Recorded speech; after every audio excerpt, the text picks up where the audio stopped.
Graziele, de 3 anos, morreu depois de ser atropelada por um jet ski em 2012.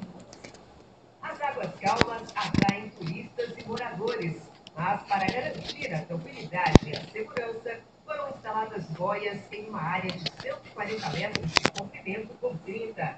Tudo para evitar que veículos aquáticos se aproximem dos banhistas. Ela foi feita dentro do critério do convênio que a Prefeitura tem com a Marinha do Brasil, que é exatamente evitar acidentes e colocar ordem na região, na questão de abusos de embarcações entrando no meio do banhista. Iniciativas como essa poderiam ter evitado a morte da menina de 3 anos na praia de Bertioga durante o carnaval de 2012. Um adolescente de 13 anos pilotava uma moto aquática e teria perdido o controle quando atingiu Graziele, que brincava à beira-mar. 3 pessoas estão sendo julgadas por homicídio culposo quando não há intenção de matar, e outras 2 por lesão corporal, já que outra pessoa também ficou ferida no acidente. A próxima audiência do caso está marcada para o dia 11 de fevereiro. Vamos falar a verdade, isso já era para ter sido feito há muitos anos. Eu tenho caso aqui há 15 anos, frequente isso daqui, e cansamos de saber de muitas mortes.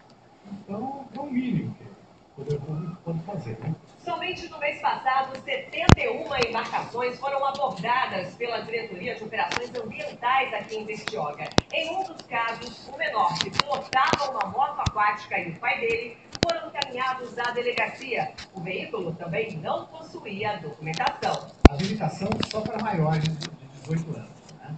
E a questão, toda embarcação, por norma, pela Marinha, tem que ter a documentação, tá, exigida, que vai desde o seguro à documentação da embarcação. Esse casal que frequenta a região espera que o limite estabelecido seja respeitado. Se a gente não pode proibir que os jet skis venham até aqui, o melhor é realmente delimitar a área em que ele possa estar navegando de uma maneira mais segura, mas sempre saber que pode ter gente nadando, mesmo fora das boias. É uma coisa que não tem como evitar. Eu acho pouco provável que respeite, né? E isso deveria ter uma fiscalização maior nisso, porque é muito perigoso.